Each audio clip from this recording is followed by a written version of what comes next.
and your joyous good humor express themselves in your book. It came to an end too soon, he says. And then Louise Hay, I heard of her much decades back. She had a lot of influence on me. And she says, the best-selling author of You Can Heal Your Life, J. Donald Walters is the kindest man I have ever met. Walters is a born great teacher. His books are gentle masterpieces.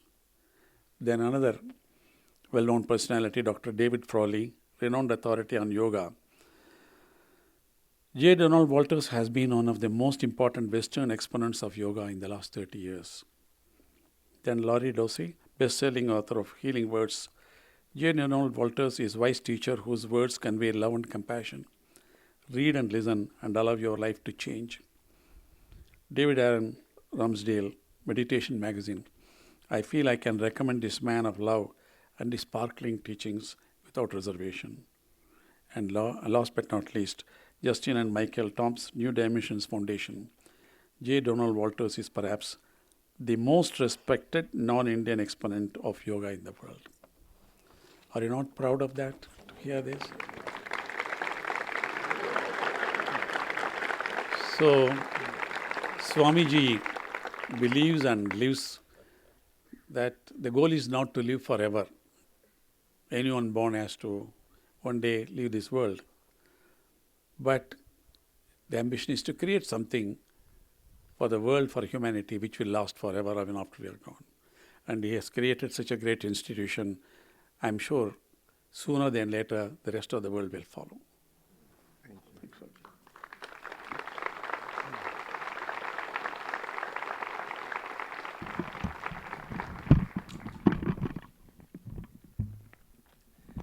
Thank you. You know, many years ago I discovered the secret of doing something worthwhile in this world. It's to realize that you can't do anything worthwhile and he can do anything. I remember when I was a young man and I decided I wanted to help other people to know truth. Well, the fact that I didn't know truth myself was a severe limitation. And I would put a piece of paper in the typewriter and type page 1, chapter 1. I couldn't think what to say. But after meeting Master, I have so much to say. I think this is a very important thing in communities, which is what I'm talking about this morning. Cooperative communities, intentional communities in Dwapara Yuga. Leadership is a very important aspect of that. But a leader is not somebody who is more important than other people. He is somebody who is a servant of everybody, who thinks in terms of how he can help people. And there's another aspect. I know that I mentioned to Mr. Karthikeyan yesterday, we talked about leadership in communities, and he said, a leader must be a good follower. And I said, I don't know that I agree. And he said, well, but you're a perfect follower of your guru. I said, there's the difference. If I have somebody worthwhile to follow, I'll follow him. But people who follow just because somebody is in charge and will accept any idiocy in the name of obedience will impose idiocy on other people. I think the first important thing is that if a person is a leader, he must have a strong sense of truth. What is right? And he must have in that in that sense also an awareness of humility in knowing that whatever his opinions are could be wrong. But there is a truth out there. And if he finds somebody who can represent that truth, that is the person worth listening to. I used to seem to be a very arrogant young man. Maybe I was. But the fact is I just wouldn't listen to anybody. I know when I was 5 years old, not exactly a young man yet, my mother wanted to teach me how to write and read. And I looked at her skeptically. I said, and how do you know? You're not a teacher, you're just a mother. And so they had somebody come from England who could teach us. Well, this was a very cheeky attitude, but it has been basic to me. If somebody's going to tell me something, I want to believe first that he has a right to say it, either because of the authority with which he speaks from his own experience, or because of his whatever it is in life, not necessarily position, because I have seen a lot of very prominent people and so-called experts making foolish mistakes. But I remember my father one time, he was an oil geologist, and I'm very much against this insistence of geology that everything is gradual. I'm sure there have been great cataclysms also that have determined the history of the human race. And I mentioned certain aspects, for example, of Mexico City being so high, and I forget exactly the context, but he was very much against that kind of theory. And he said, and I said I wouldn't agree with him. And he said, "Don't you think you should respect my opinion?" I said, "I do respect it as an opinion." And I'm afraid I drove him wild. But the truth is, I could not find anybody that I would listen to. It was not just because things had to be reasonable. Truth had to resonate with my heart. When I was a child, I used to play with truth in such a way to show myself how uncertain a thing is reason. I might have said, but didn't, in fact, say to my mother, I was not very fond of spinach, but I might have given her as a reason for not giving me spinach that it's green, and green is the color of envy. And besides, spinach has this sort of bitter taste, and you don't want your son growing up bitterly envious, do you? And I would have used that argument completely for fun, knowing that it was ridiculous, but the underlying serious purpose of it was to persuade myself that reason alone cannot give you truth. So many things seem reasonable and are not true. And so I always had to feel in my heart first. Now, the astounding thing happened to me when I read Autobiography of a Yogi. On page 8, Lahiri Mahasaya is materializing in a wheat field. There are so many miracles in that book that were totally beyond all experience of mine. I remember, in fact, having an argument with my mother because she was believing in the miracles of saints, and I said, "Mother, don't be ridiculous." When I read that book, I knew he was speaking the truth. I took the next bus across the country to California from New York. I couldn't accept those miracles intellectually, so I put them on a shelf. Because I said, I don't know, but I do know him. He's true. And my first words to him were, "I want to be your disciple." I have never regretted those words. For the first time in my life, fortunately not the last time, I met someone whom I knew to be true. Now, I think this is what a leader needs to be. Somebody who will follow his inner guidance, not because somebody says so, but because something in him knows that this is what must be done. This is the first quality of leadership in a community.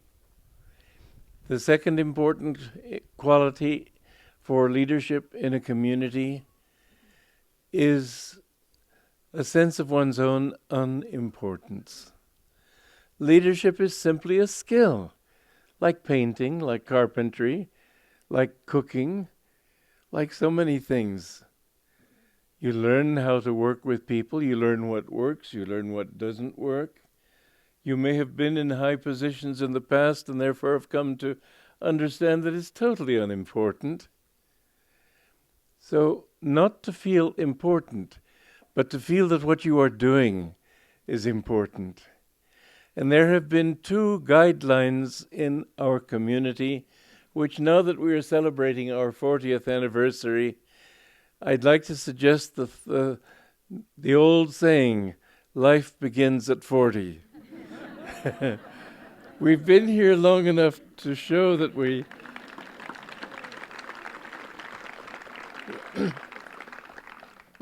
have shown that we know what we're doing. We're not just beating around in the bush. And we know that we have something worthwhile to share with other people. And I'm finding more and more young people coming, and it thrills me to see it, because I would like to see you young people go out and start other communities. But remember that leadership is a very important part of it. Too many communities sort of try to let I know David Frawley, who is a very well-known teacher of Ayurveda and so on in America. He's come to Ananda a few times. Somebody, I think Jyotish and Devi said to him one time years ago, of all the different communities you've seen in America, which ones do you think are the best? And he said, well, Ananda, and Ananda. And he said to me that I've seen all the ashrams in America, I've seen all the new communities. The one community that I think will outlive its founder is Ananda, because you have not tried to do it yourself. You've understood that you need many hands to make a miracle. You've understood that many, many different talents are needed. And you've been able to work through people to make leaders out of them. I have always looked for the qualities of leadership in people. When I found people who wanted to be leaders, I haven't made them leaders. When I've found people who wanted to serve and wanted to do a good thing and had the integrity to do it in spite of what other people thought, then I said, this is the right one. And every one that I have appointed, as far as I can recollect, has proved true. But it is not, we have to have a sense of the importance of what we're doing. The important thing is not to feel important. What's so important about being important? I remember, this is a story that Asha was telling in her church yesterday, that when they had that installation of Dick Baker as the Roshi in the Zen Center in San Francisco, afterwards I was talking to a young woman there, and after a while I said to her, what's your name? And she told me, and she said, what's your name? And I said, Swami Kriyananda. Swami Kriyananda? But you're famous. I said, well, maybe, but why do you have to say but? And she said, well, all the other famous people I've met seem important. Well, I could have taken this as an insult, but I took it rather as a delightful statement. It's so nice not to seem important. It's so nice not to be important. It's what we're doing that matters. And if we can get that thought through our thick heads, we can accomplish something in this world. You know, I've never been nervous speaking in public. Master gave me every reason in the world to be nervous. I'd been with him less than 8 months. I was still 22 years old. I had been to one Kriya initiation. I was learning the teachings, but I knew that Master was appearing alternate Sundays, Hollywood, San Diego, because my job was to send the announcements into the papers to let them know when he would be speaking. And this coming Sunday in San Diego, it had been announced that he would speak. He had not been there for 2 months, and I could imagine the thrill of all those people finally having him come back after this length of time. Saturday morning, Reverend Bernard came and told me, Master wants you to give the service in his place. And he wants you to give a Kriya initiation afterwards. And I think probably that was the best thing possible. I couldn't possibly be nervous. I was too worried about those poor people. Here they were, coming to hear their guru. They were people leaning in the window from outside. They couldn't find even standing room in the church. And the place was just completely packed. And I thought, oh, you poor people. There's a curtain that was closed, and when it opened, there was I. I think that was an important thing. I've never been nervous because I've never thought I mattered. I thought probably if they think I'm a fool, I know better than they are how right they are. And so it didn't matter. And if you can forget yourself in anything that you do, you will find that then, I remember years ago, I had just spent a month in seclusion, and it was not a proper seclusion. I wrote quite a few books during that month. But at the end of it, then I was scheduled in a week to begin a heavy schedule of different things. And Padma, who was in charge of Crystal Clarity, said it's our 20th anniversary, 1988, and wouldn't it be wonderful if we had a book about Ananda? I'd already written one, but a more up-to-date one. And I said, Padma, I know it's good, but my goodness, I've spent a month writing. I've only got a week now. Give me some time to rest. I couldn't possibly do it. And she's a very persistent lady. And she said, well, it would be nice. And so I had to admit to myself, yes, it would be nice, but it's absolutely impossible. And the next day I thought, well, it would be nice. I said, but I can't do it. And then my superconscious came back and said, of course you can't do it, but he can do anything. Master can do anything through you. And so I thought, all right, let's give him a chance. And I just sort of opened up the floodgates and said, you do it through me. And I found that it was just flowing. You know, I almost had to do no editing on that book, which is very extraordinary. But it just flowed. And it took less than a week, because what happened was that the second day, believe it or not, Muktan was working on the electricity and turned the switch that made me lose all my work on my computer for that day. This was toward the end of the day. And I was so heartbroken, not heartbroken in that sense, but so discouraged that I just couldn't think about it. The next day, too, I just couldn't do any work. So I lost 2 whole days that week. Then the third day, I thought, well, I've got to get my energy together and try. And in spite of that, in 4 days, I wrote Cities of Light, which is really one of our best books. But my solution to that was that I can't do it, but he can. And this I have found again and again in my life. People say, what wonderful things you've done. I've said, the reason is that I haven't done any of them. He's done it.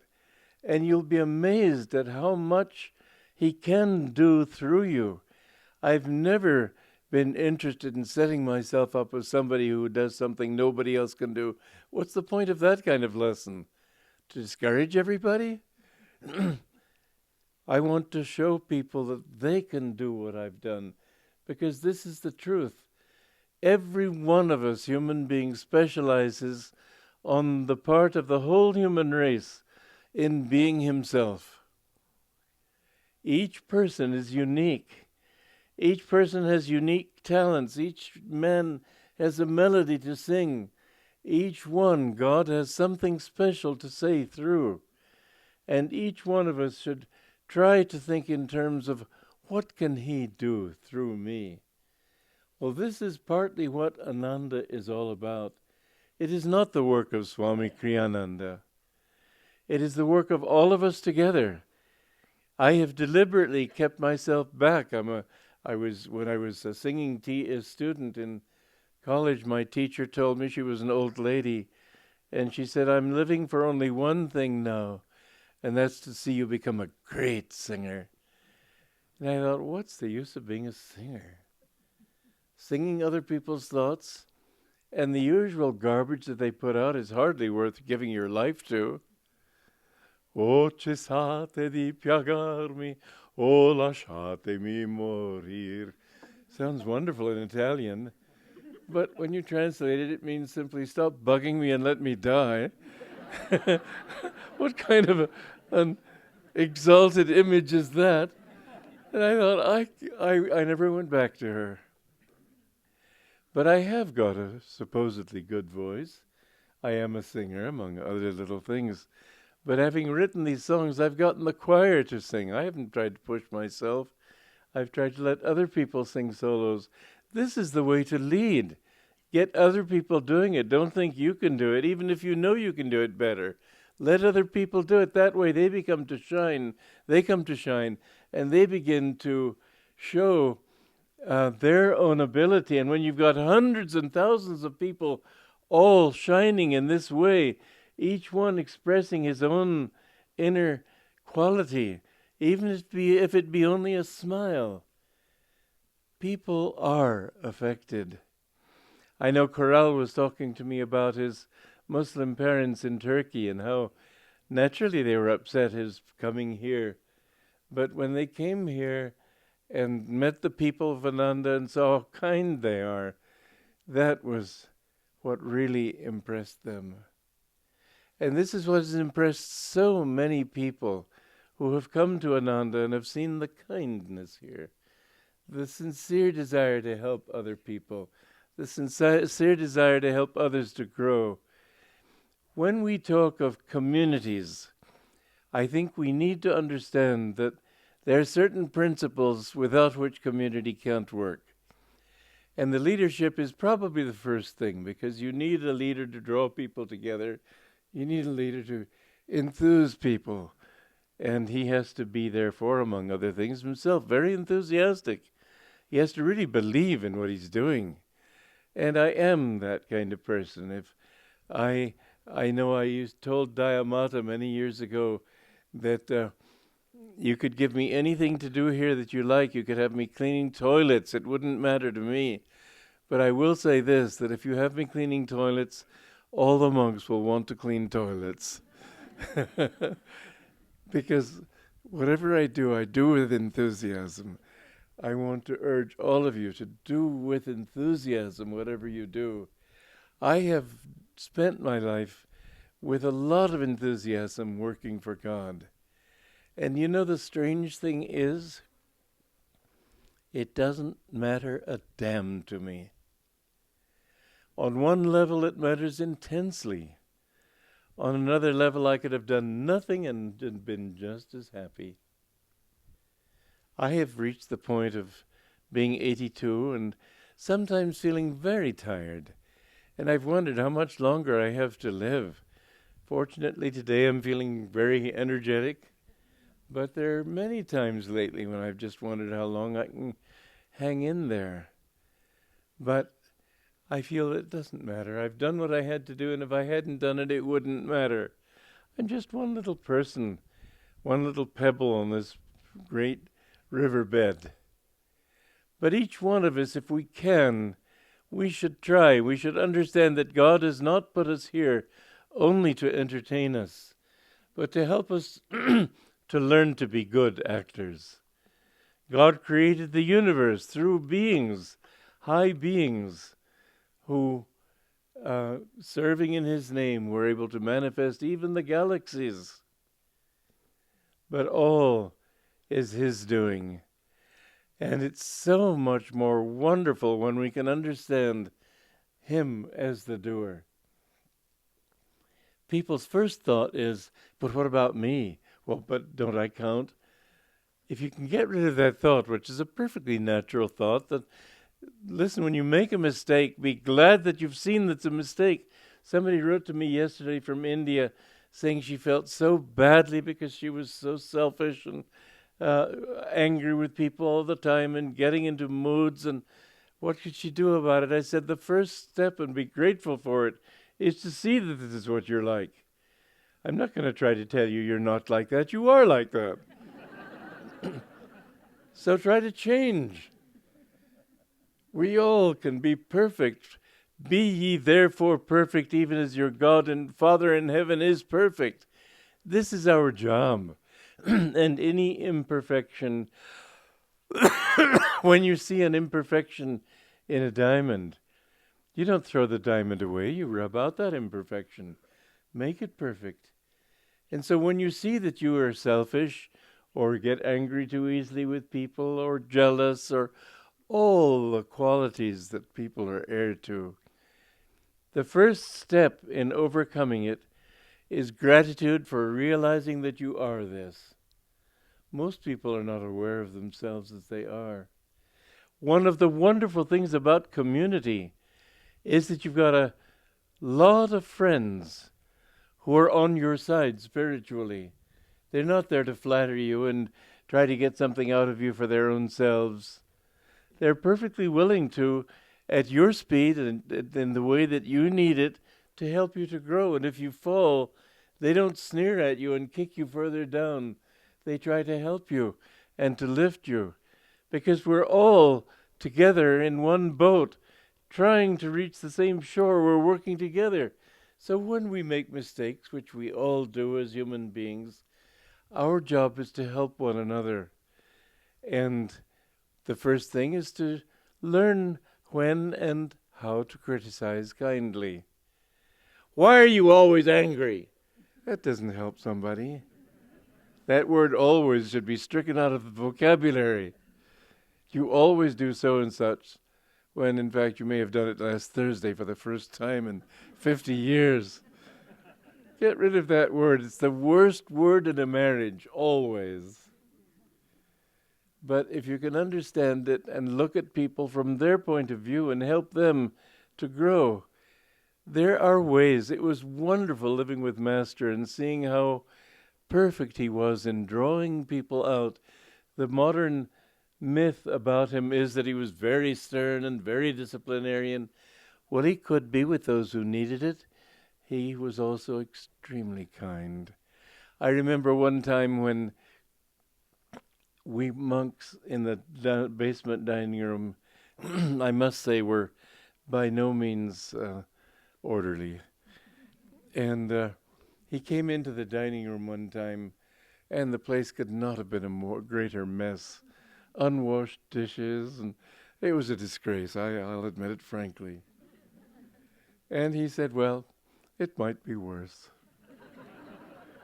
He knew when to criticize. He knew when to win.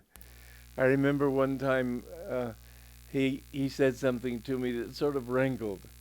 And I said to him later, please criticize me more, because I wanted to be corrected. I wanted to grow. And he looked at me, he said, I understand.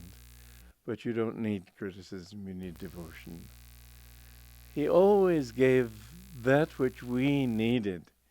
And so in a community where you've got a group of people living together and trying to do well, each one knowing that he must be imperfect or he wouldn't be on this level of existence. Each one, therefore, looks at the other and tries to think, how can I help him if he needs help? Or how can I help matters if it's matters that need help? Whatever it might be, basically speaking, you've got a group of hundreds of people living together whose first thought is not, why are you wrong? Why have you done this? Why is this happening? But why am I wrong? What have I done to attract this? What is wrong in me to be unhappy about this when other people can take it well? And so you see very seldom in this community that people are unkind to each other. It happens because people are people. But you see it very little. And you see in just about everybody the willingness and the will to help one another, to be kind to one another, and to inspire one another. Now there's another wonderful thing in a community, because of course people are on different levels of understanding. People are not all perfect, and some of them are far from perfect. But they've come with a purpose, yes. Still, it does happen sometimes that some people think more in terms of themselves and other people think more in terms of helping other people. And when you see people over a period of 40 years, you begin to understand that it isn't this person who is showing good quality or bad quality, or what makes this quality good or bad. It's also the fact that anybody who shows that quality will be either happy or unhappy. And in every case we have seen that those people who thought first of themselves were the least happy. Those who forgot themselves and thought about helping others and doing what was right and serving the community, they were always happy. And when you see this happen once or twice, which in the world, you don't, especially nowadays, people bounce around from city to city and home to home. The average American moves about 14 times in his life. I remember one time when my parents were in Egypt. I was in Los Angeles. One of my brothers was in Houston. Another one was in Connecticut. One grandparent was in Oklahoma. Another aunt of mine was in Ohio. Everybody spread all over the map. So you don't get to see people that much before they move on. But in a community, you get to see people for many years together, and you get to see them in their different moods. You see which mood works and which doesn't. And it doesn't take long for a little common sense to say, well, I prefer that mood, that attitude, which makes me happy. And I prefer not to have that, which makes me unhappy. And with this example, we find that people are given the encouragement to grow in a way that they would not have living in the world, where everybody tends to justify himself for anything that he is or does. I believe that communities are the most important thing going on today. Intentional communities. You know, in the beginning, we had a certain mixture of people because they were devotees. We said, okay, come.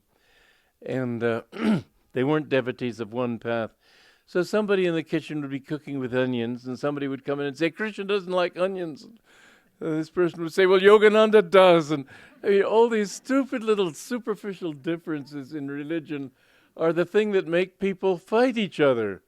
It's not the fundamentals. We all know that God is love, and we should love God and be kind and so on. But it's in the little tiny things that the differences show up. Or supposing you know that somebody who lives here is a fundamentalist Christian.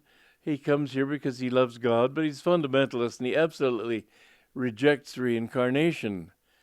Well, either you're going to fight with him all the time, or since you have to live with him in the same living room practically, you try to avoid the subject when he's in the room. Well, if you think of 100 or more people all together, you have to avoid this subject here and that subject there, it makes absolute sense for people who are living together to be on the same path and to have the same basic beliefs. I think this is a criterion that without which we cannot expect Master's ideal of communities to spread everywhere. I'm sure it will happen in time that people's ideals will be lower and they will have simply ideals of harmony and so on. But think, water cannot flow higher than its source. It flows downward from that source. And so that these first communities that I have founded, that we have founded together, they should be of the highest type. And looking back over 40 years, I am so grateful to all of you. I mean, when I was looking at you up there in the choir, when I look out across this group of people here, I see so many kind faces, so many good faces. People are not only good because they come here, they also become good in coming here.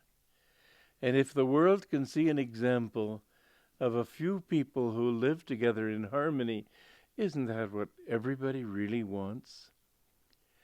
Nobody wants to live in disharmony, in hatred, in anger. The reason for morality, I've read books on philosophy. You know, one of the greatest testing periods of my life came shortly after I left SRF. It wasn't that particular trauma that I'm talking about. It was the fact that a month before I did have to be on my own, I read an article by the professor of philosophy at MIT discussing the different philosophies of modern times. And all those philosophers were atheists, cynics, didn't believe in truth. Jean-Paul Sartre, who believed that morality is just whatever you want to call it, just do that and be sincere. And they use modern science and modern knowledge and modern everything to justify this belief. And it did not make sense to me. I had been on this path for 14 years, and I knew they had the tiger by the tail instead of closing his mouth. It was not the way to do it.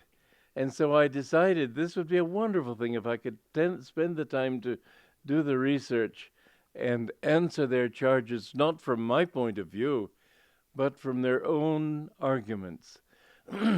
Well, this was the hardest period of my life in that sense, along with the other, of course, as you know. But going to the library and reading all these atheistic philosophers and all their reasoning and trying to understand it sympathetically rather than rejecting it as I automatically would, going into the camp of the enemy, you might say like a spy, to understand where he's coming from, and then using his own arguments against him. And it was really a great triumph. That book of mine, Out of the Labyrinth, and then the next book, Hope for a Better World, these are two very important books for those who have been influenced, I might almost say infected, by the modern science of immorality and atheism and meaninglessness. Because they've shown, in terms of their own arguments, I remember after my 4 chapters I wrote on evolution, dealing with Darwinian evolution and trying to see it sympathetically and understand it from its own point of view, and then showing how in terms of its own arguments, it was not the whole story by any means. Anyway, Leon Kolb was a Jewish professor from Stanford. He'd retired, and I thought it would be very interesting to get his feedback on these chapters, because he'd specialized in evolution himself, and he was completely in the camp of the Darwinists. And so I asked him if he would read these chapters, and I explained why I wanted him to. Well, I thought, being Jewish, that he would be religious, but he was not religious. Or if he was, it was in a rather different way from what I would define as religion. And he denounced me just vigorously, enthusiastically. You're completely wrong. It's absolutely accidental. Evolution has no meaning at all. He went down the whole line. I said, listen, I've read that argument. I know the argument. Please, I only ask you this. Read what I've written. So he said, all right, I'll read it. But it's completely accidental. And I came back to him after he'd read it. And he said, this is wonderful. He said, you haven't denied anything that science says, but you've given it meaning. He said, we must spread this everywhere. Well, this is what I feel those books should accomplish. And I suppose that by the time everybody comes to agree with it, they'll read it, they won't mean anything. Because that's the hardship of paving new roads. But I do think it's a very important book, because it shows also that, yes, moral values are relative, but they're relative in a directional sense. And you can be more, it all depends upon you. It doesn't depend on what the government says. It doesn't depend on what the Bible says, or the Quran says, or the Vedas say. Why do they say these things? because mankind has discovered over many, many years that certain things work and certain things don't work. When Jesus said, "It is more blessed to give than to receive," he didn't mean that after suffering all your life by giving up everything and letting other people walk over you like a washboard, that finally you'll be getting your blessings in heaven. He meant it's more blissful. When you give to others instead of taking from them, you are happier. And this is not the first thought of a child. It's not the first thought of a human being when he comes into his ego, but it's what he discovers after long and hard experience. That when I share with others, I expand my sense of identity, and in that expansion, I feel happier. And this is true with all moral values. They may seem inconvenient, they may seem unpleasant and difficult in the beginning, but if you live by them, you find that bit by bit you become free inside, happy inside, and more you have a sense of bliss. But on the other hand, the more you grab for yourself, the more you're squeezing upon your little ego, and your thought, what's in it for me, finally just suffocates you. All you have to do is look around at people and see those egotists who think they're everything are not happy people. The happy people, I've got this wonderful slideshow. It's called Different Worlds.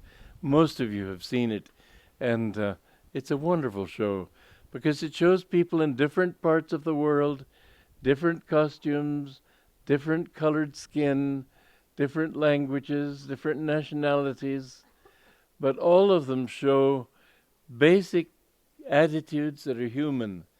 And you can see clearly that some attitudes work and other attitudes don't work. And then in the end you see people who are serviceful, and you see members of Ananda primarily, from whom I had the best choice. You see their radiance, their happiness. This is what Ananda is about. Ananda is not showing how a group of people can live together self-sufficiently. And that's an important motive, an important understanding.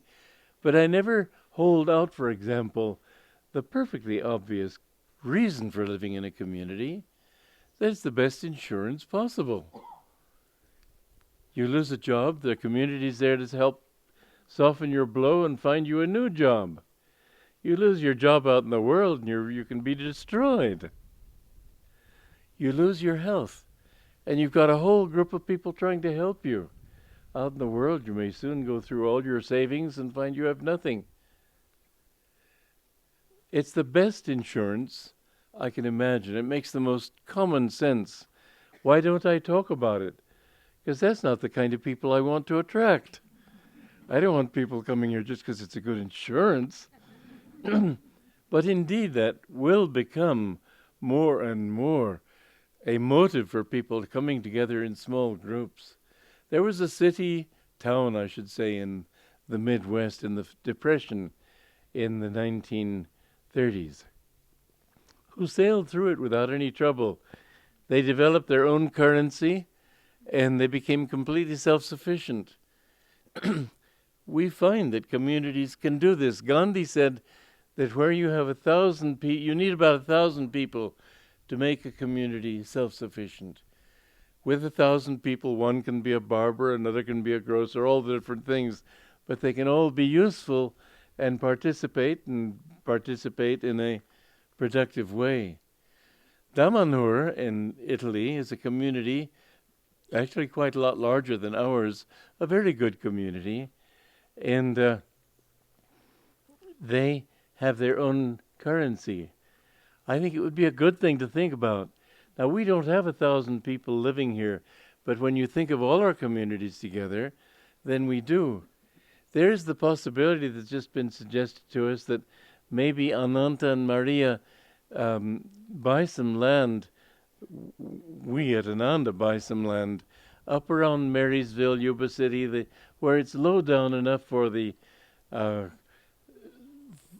crops to be year-round and more productive than up here where it's cold in the winter for so many months. And that we develop a farming system there that can feed all our communities.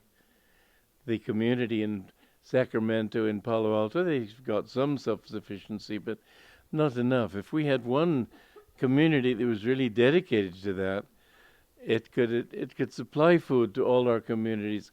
This again, you can be 1,000 people, but be spread out, and have that sense of township in our day and age, which you could not have even back in the time of Mahatma Gandhi. But if we can work together in this way, and I would like to urge all of you to think in terms of support, because I do think, and I think it's an important thing to state, Master, you don't know how strongly he spoke about the coming depression. He spoke before his time because he didn't have this time. But he said it would be much worse than the 1930s. A friend of ours, Nadia, in Italy, was talking to a prominent banker in Venice who said that the situation is much, much worse than people realize. Padma's brother lives in Holland, and he said that one of the major newspapers in Holland, just recently, after the fiscal year of June, it was in the beginning of July, said that in days or weeks, 6,000 banks in America would fail because they don't have the insurance to meet their needs. Will it happen? No, it probably will not happen. And you know why? Because there are two kinds of taxation that a country can impose. One is the obvious taxes. But no country can get from people everything that it wants from them to do all the things that it wants to do, especially in socialistic countries, which is what America is becoming more and more, where the government does everything for you. The hidden taxation is inflation. You print more money. What you do, of course, is destroy the value of the currency. That is why $1 in 1940 is worth about 5 cents today. And in time of like 6,000 banks failing, the greater probability to their failing, or then their failing, whatever the word is, here I'm a writer, I ought to know, is that the government will print dollars like mad. And I do think we're heading into a hyperinflation. The days in Germany, it was only days, they couldn't go on longer, they just collapsed. But a sausage in the morning would cost you a wheelbarrow of money. The same day in the afternoon, that would be 2 sausages in the morning. In the afternoon, the same amount of money would only buy 1 sausage. One person took his paycheck to a shop in a wheelbarrow, and he left it outside because he thought, well, who's going to bother about this money? It's worthless anyway. So he went into the shop. When he came out, he found the money blowing all over the street. His wheelbarrow had been stolen. This is something that many countries have gone through, and this is where we're headed right now. I seriously believe it. I think that in the months and years to come, we're going to see serious problems. A friend of mine in Vinod Taylor, he's an Indian man, and the word tailor was somehow came about, I suppose, during the English occupation because one of his forefathers was a tailor. But he's very active in the financial scene. And he said something which I'm afraid is possible, although here it is August and it hasn't happened yet and Bush won't be around that long. But he said that he thinks that the way Bush will try to pull his way out of depression will be to go to war with Iran.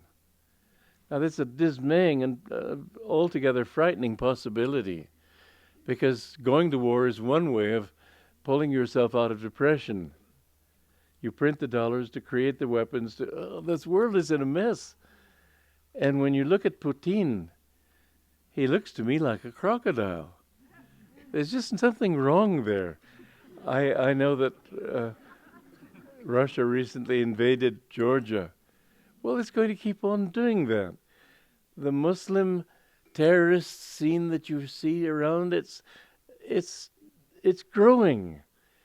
And it's a terrible thing. Supposing everybody were to become a brotherhood of Islam, they'd all bit each other's necks. There's no brotherhood there. We've got to understand that peace will come not through beliefs, but through human behavior. When we can learn to see God in all, when we can learn to be charitable toward all, that's what all religions are really about. Then we can change. But we're coming to a time of great hardship. And communities are one of the ways of saving ourselves from that hardship. Master said there, I know Katikayan has said that there are 30,000 nuclear weapons in the world. That is to say, 30,000 known nuclear weapons. Who knows how many thousands of others exist?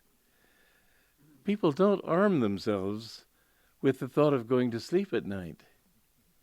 They arm themselves with the thought of burglars coming. And finally, the nearest cat will do.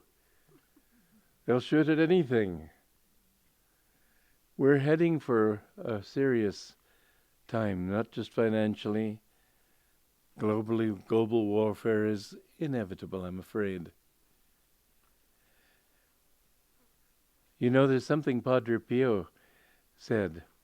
He said that there will be 3 days of darkness.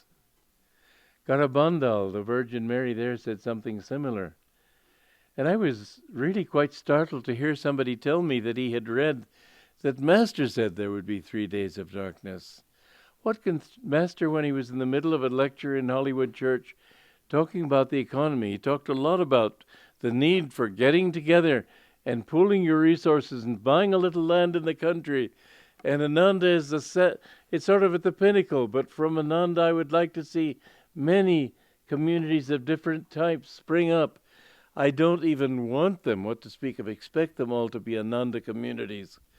I've tried to make them all autonomous so that we wouldn't have this big mother center here directing everything. It kills it. If it can grow from the soil, if the people can be independent and be united by their own ideals, that's the most important thing of all. But there are many ideals, there are many ways of approaching life and approaching God and so on.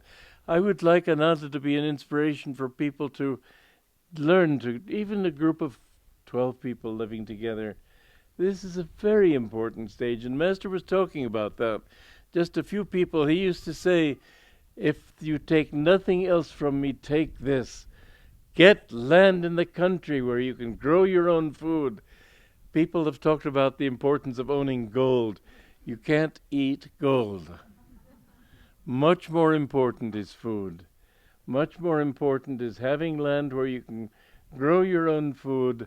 And this is what we're doing more and more now at Ananda too. But having that opportunity and living simply. You know, when we began Ananda, I don't want to call those the golden days because truly I believe these are the golden days. But I must say it was a wonderful thing having no housing, no nothing, living in teepees and trailers. And yet it was such a simple life. No running water, no opportunity to take baths except in a central bathhouse. It was simple living. And I think that people ought to be prepared for living simply until they can gradually build up what we have today. And Ananda, life begins at 40, as I said. We can build beautifully here. I think God put us in this world to help make it a better world.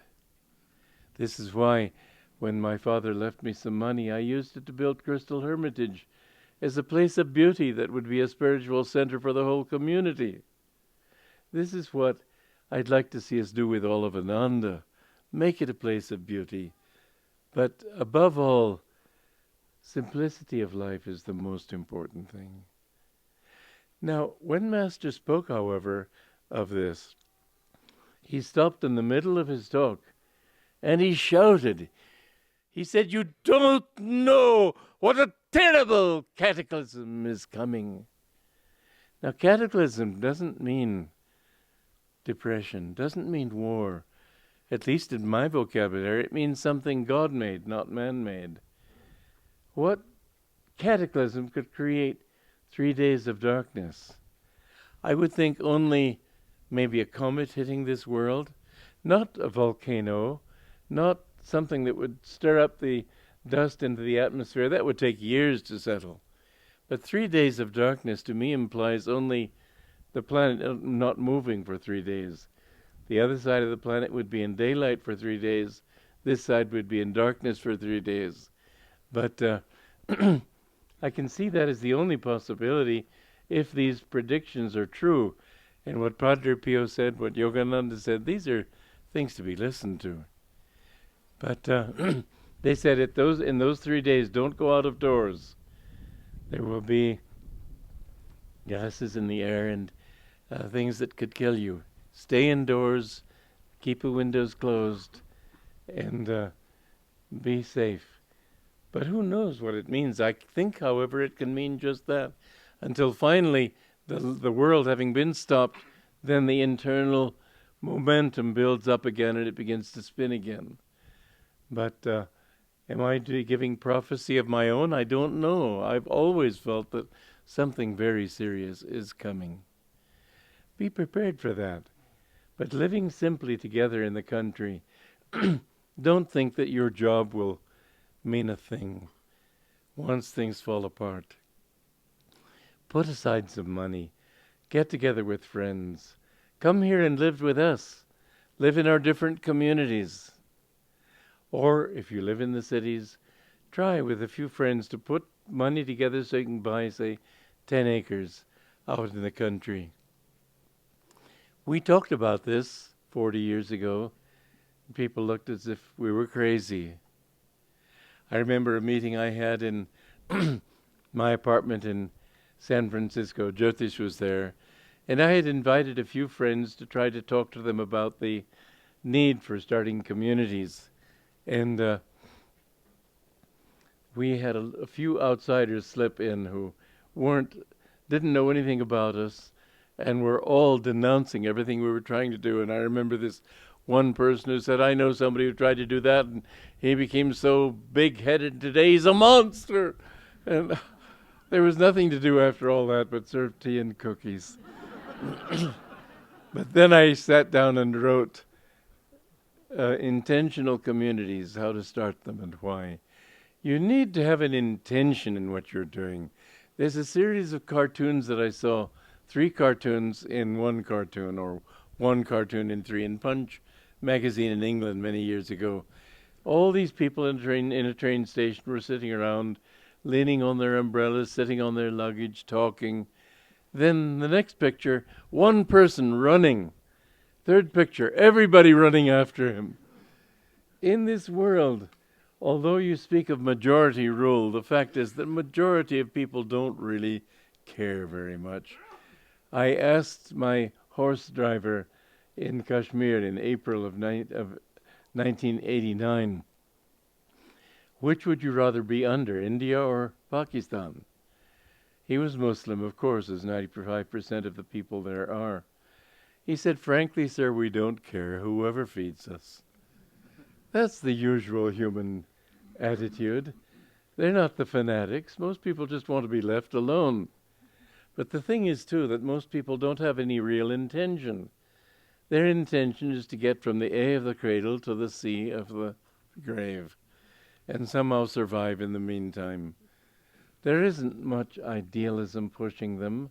They want to have a happy life with their family and to be bothered as little as possible and to survive as many crises as possible, or to have as few as possible. But the truth is that when you find somebody with a serious intention, he's the one who changes history. Look at Buddhism. It took a handful of Buddhists to change the face of India and then of the whole Orient. Look at the life of Christ with 12 disciples and maybe 70 people he sent around to teach. A very small group, an outcast by their own people. But because they had a strong intention, they had an impact far larger than that of the few people who were there. You'll see this again and again in history. This again is why Jesus Christ, it must have been he, although we don't read it in the Bible, but when we find his close disciples trying to start communities, which is written in the Acts of the Apostles, you have to assume it came from him. The church managed to kill that because it didn't like the idea of people making up their own minds. It liked to control people. When William the Conqueror, Catherine's writing a fascinating book on William and Henry. What makes their life fascinating is that Master, when I grew up in Romania, I studied the Calvert system from England because I was English born and American born. But I read Our Island Story year after year. And William the Conqueror became fixed in my mind as one of the great villains of history. And when I discovered that he was my own guru, it was rather a surprise, to say the least. But because I completely believed in him and didn't believe the historians, I always agreed with Napoleon's assessment of history, that history is a lie agreed upon. And so I began reading up on William. And I came to see he was a very great man and very noble. And Catherine is writing this book, and it's really a very interesting book. I think you're going to find it amazing. We got 2 fascinating books coming out. Well, apart from my books. One is Catherine's book on William and Henry. I believe I was Henry then, and it's very interesting to see the parallels. And the other is Purushottama's book on the yogas. He and Vyasa have written this book, and it's a work of genius. I really recommend it, and I don't know, where's Puru? Is he here? Huh? Get with it. I asked Asha to ask you, when are you going to... Now, this is a very important book. Sri Yukteswar wrote that thing about the yogas, and it seems interesting. But now that you see the proof of it over more than 100 years, the evidence piling up just incontrovertibly, and it shows us the direction in which we're going and how we can improve on that direction by working with it instead of against it. In fact, the real struggle we're facing today is between the old Kali Yuga belief that things are fixed and dogmas are fixed and forms are fixed and everything is fixed, to the Dwapara Yuga thought of everything is a flow, everything is energy.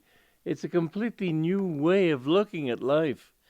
And this is what is causing the huge upset in human consciousness today, the conflict between old ways of looking at things and new ways.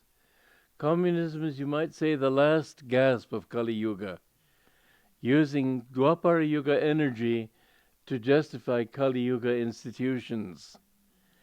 But what Puru is, and Vyasa, but Puru is doing the actual writing now, and Vyasa gathered a lot of the information, and it's their book together. But it's a work, as I said, of genius. It's a wonderful work. And anything you can do to help push him along and not say, come to dinner tonight. I don't want to put you in a bind. But I am enthusiastic for that book. Vyasa made the mistake of starting with Kali Yuga. You have to start with what you know. Vyasa is a scientist. He's not a salesman. Puru's a salesman. He knows you have to catch people where they are and then build on that. So we've started with the history we know, with the people we know, with the conditions we know, and then gradually imagine conditions beyond there. And the imagination may be a little stretched. This we can't say. But you know, the idea of Treta Yuga, the Yuga of consciousness, of ideas, of mental Yuga. Higher consciousness is Satya Yuga. But the thought that people in this age, it says that the delusion of space will be annihilated. Well, Sri Yukteswar wrote that back in the bullock cart days, didn't he? 1894. Nowadays there are airplanes, space shuttles, talk of going into outer space, going to other planets, airplanes, radio, television. I mean, you name it. Everything that we know of modern culture began since those days. In fact, Sri Yukteswar, in 1900, instituted a parade through the streets of Serampore to announce the arrival of Dwapara Yuga proper. And he was stoned because people wouldn't believe it. Nowadays still, the usual teaching in India is that we are still in Kali Yuga, in the Dark Age. But you see around you signs everywhere that man's understanding is coming up. And in the next age of Treta Yuga, not only space but time will be annihilated. And you know, it's a very interesting thing that I discovered a book in India, many people know about it. There are true versions and false versions. But I must say the one I found was incredible. It's the sage Brigu wrote in the time of Treta Yuga and described people living in our age today. And he described my life. It was amazing. It said, first of all, I'd had 2 readings, and one said I've already given him a reading in another part of my segment of my book, so I'll give him another reading now. And it went back 8 lifetimes to the time of Kurukshetra. And it talked about that life. But then in this life it said he was born in Romania, he's grown up in America, his father named him James. Well, James Donald Walters is my full first name. He has 2 brothers possible, but no living sister is possible, although one will die in his mother's womb. I didn't even know my mother had had a miscarriage, but when I went home I asked her, she said yes, she had. He said many things about my life that have come true. The other one was less true because, as he said, this one is by the power of yoga, that is by the science of astrology. And that changed because of Master's own will that my life take another direction. But the thing is that in that age, time doesn't mean anything. And in the highest age, a majority of people understand basically that everything is God, everything is consciousness. And we go through these cycles. But this changing of the guards, you might say, from Kali Yuga to Dwapara Yuga is what we're undergoing today, and it's the reason for all the upset. And it's the reason for any huge cataclysm that might come to this world. The polar shifts may be there. I know Master said that in Boston in 200 years, people will have dark skin. Does that mean, I suppose it will mean, that they are tropical? Whatever the case, we must understand that we're living in a very crucial time. Now, here is a very interesting thing. Under hypnosis, somebody regressed a lot of people to their last lives to ask the question, why did you choose to be born in this time? Not one spoke of the hardships. All of them accepted the hardship, but they saw it as opportunity. Don't look upon the hardships ahead as anything but an opportunity for growth. During periods of hardship, you can grow enormously compared to the periods of peace. Be grateful for hardship when it comes, but then think, what can I do about it in a practical way? People sometimes look at my life and see all the tests I've had to go through, and they are horrified. I say, what tests? Really, it's been a wonderful life. It's been a life of joy and of service. Oh yeah, there have been a few little problems, but what do they matter? When you can come out of it feeling happier, more blissful, when you see how much good it's done, don't worry.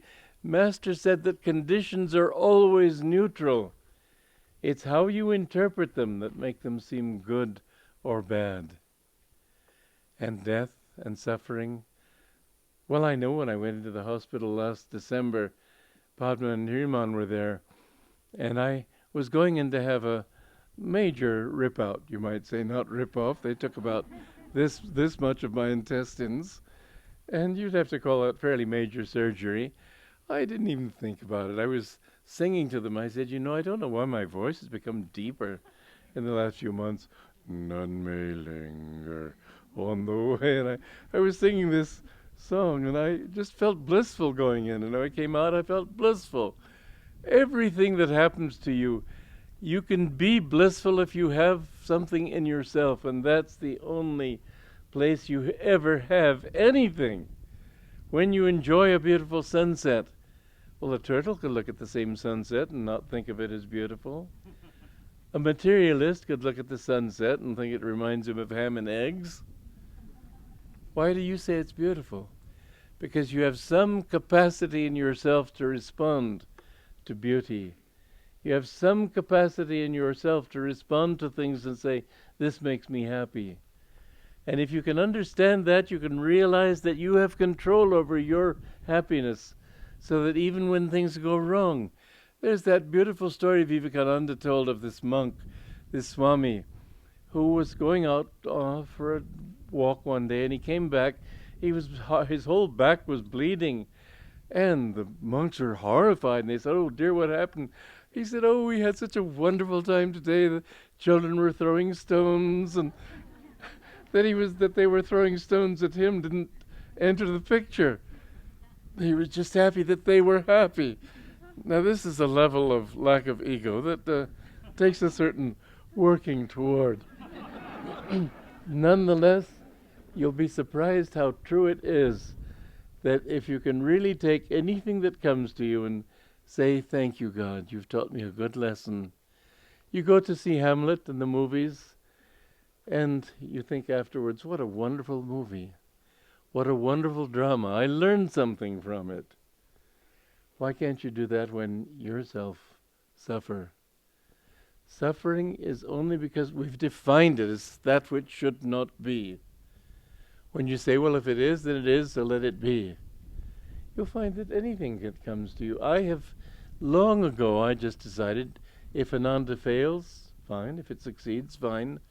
I'm not going to tie my happiness to its success or failure. As a result, I've been happy through all the ups and downs. When Jyotish and Devi lost their house in the fire here in 1976, Devi, of course, was suffering because she'd just 10 days earlier given birth to their first son, their only son, and now they had nothing. And Jyotish said, well, at least it solved the problems we were having with leaks. This is the right attitude. Look at the positive side. When we had the fire that destroyed our temple up at the seclusion retreat, and I went into a shop that day, and there was a French woman out here on Tylerfoot Road, and I was singing a song, and she said, "You're singing?" I said, "Well, why not? I've lost a temple. I haven't lost my voice." And she said, "Oh my goodness, when my house burned ground, 6 months I weep." I thought, why waste 6 months? You can be happy today. It doesn't matter. Just decide that you will be happy, or tell yourself this: I know I'll be happy sooner or later. No one's going to be suffering forever over some little broken toenail.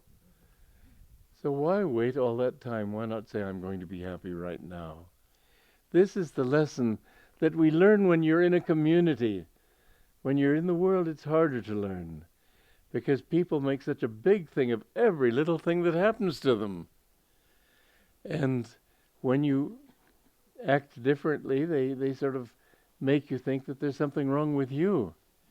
When you've got a community committed to this ideal, you've got something that can change the world. I think Ananda has the power, and this little group of people here right now has the power to uplift the world. And at the time of suffering that mankind is going through, with bombs falling everywhere, and that's no fun, I grant you, nonetheless, if you can have God in your heart, He will first of all do this for you. You won't feel that pain. This is what I have seen, that when you have faith in God, whatever pain would come is minimized or non-existent. Joan of Arc, who suffered burning at the cross, burning at the stake. She didn't suffer. Outwardly her body must have suffered, but inwardly she didn't. Those who go thinking of God and for God, they go in bliss. I've often thought I'd much rather die a martyr. I mean, let my death be useful too. Why waste time with a heart attack? But the truth is, I'm not entirely joking, because my life is just for other people. I'd rather be useful. But the thing is that God will protect you. God will be with you. And whatever happens to your body, He will give you joy if you live in Him. So that whatever happens, it will be your salvation. Ultimately speaking, I think that's the most important thing. That communities, a body without a head is just like a chicken with its head cut off, running in circles and accomplishing nothing. When you have the Spirit, when you have God, when you know that your purpose in life is to find God, when that's your intention in this world, then nothing can touch you. You will find His bliss sustaining you always. And when you leave this world, you will go into bliss. This, I think, is the most important thing I can share with you, and you can share with other people. It isn't the explanation of the teachings, it isn't the buildings we've built, but if you feel this love for people in your heart, and here's the best reason I can think of for loving everybody. Everyone in the world is seeking the same things you are. We're all seeking Satchidananda. We're all seeking eternal, ever-conscious, ever-new bliss. And we think that we'll find it in wrong ways. This is our delusion. And that's why we suffer. We think we'll get it through money, and we don't get it. We think we'll get it through sex, and we don't get it. We think we'll get it through fame, and we don't get it. We think we'll get it through power. All the things that people want. And the marvelous thing about human nature is that it's so infinitely ingenious. As Master said, people are so skillful in their ignorance. And if this face doesn't do it, that face will. If this job doesn't do it, that job will. If this money will do it, that money will. And you can go on for literally days of Brahma. Each day of Brahma lasting billions of years. In the Gita, it says, when I manifest myself out in creation again, I throw the whole population out that has still wandered, going each one to his own state. And in the Rubhata Vomakayam, it states in symbolic term that many who come out into this world at the beginning of a day of Brahma are still wandering in delusion at the end of it. It's so easy to go on and on and on, always trying something else. This is one of the things that drew me to the spiritual path, the sheer terror of realizing my own fallibility, of realizing how easy it would be to fall into any of the delusions that people are heir to, and the absolute horror that I had. Without God, I thought nobody can be safe. When I met Master, I was a fruit ripe for picking. I really was desperate. I think in a way you have to have that desperation. You have to be a little like that young man who came to a saint and asked to be accepted as the disciple, and the saint took him down to a river and held his head under water. And finally, when he let him come up, he said, "What did you want more than anything else?" And the young man said, "Air, air." And the saint said, "When you want God that badly, come back." We have to have this intention. We have to know that this is, without God, life is a body without a head. Everybody in the world is seeking that same bliss, but why should we love everybody? Because they all want the same thing we do. Everybody, be he the worst mafiosi, really wants bliss. And if anything, we should feel compassion for people who don't understand that. Because you know they're barking up the wrong tree. You know that they're going to suffer. However much suffering they cause others, they're going to cause much more to themselves. Therefore, look at everybody and feel a smile of compassion in your heart. They're all your brothers and sisters. And when you have that feeling, and it's easier when everybody responds in kind, this can be your sermon wherever you go. You don't have to get up on a soapbox and declare the truths you know. Just be the truth you are. In Paris, many years ago, it was my birthday, and I was just passing through Paris, and I wanted to go to a concert in a church. And I got to the gate just as they were closing the door. They said there's no more room in the church. And there were about 50 people outside who were being prevented from coming in. And I was so outraged. I said, but it's my birthday. And he said, alors, bon anniversaire, entrez. And he let me come in as a birthday present. And he had to put me behind the altar.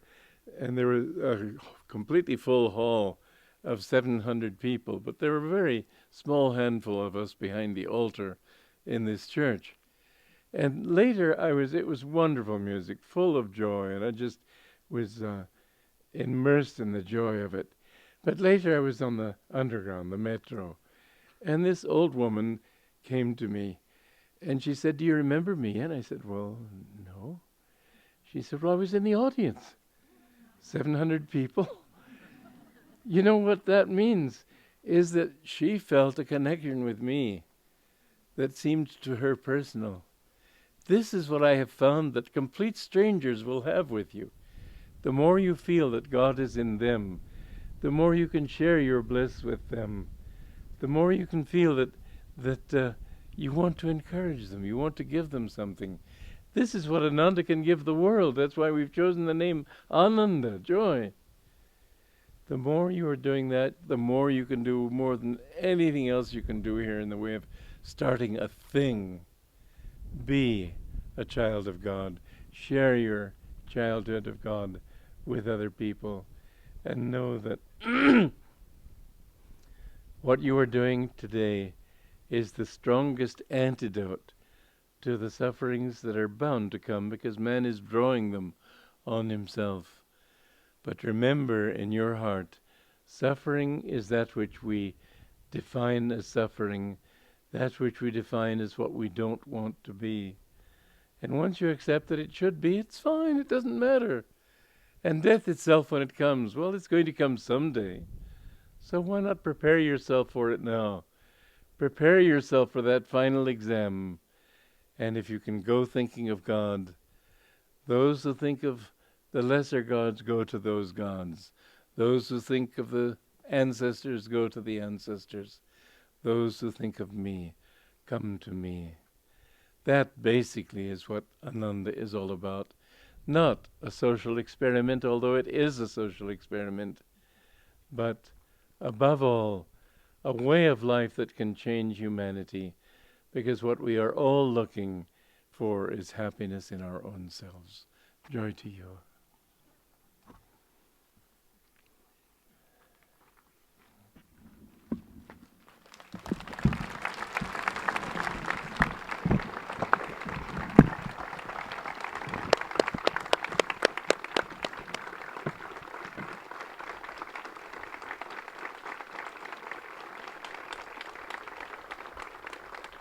Thank you. You know, I never prepare a talk. I let him do it. I just wanted to say, not only is this our 40th anniversary, but this is our 40th Spiritual Renewal Week. And for these 40 years, whether Swamiji's been with us or not, it's been his inspiration that's uplifted the consciousness of this community and held it, as he said, as a high pinnacle that uplifts the lives of all of us and all who know of us. So he shared with us so much in these 40 years. There's no way we can repay. And you have shared with me.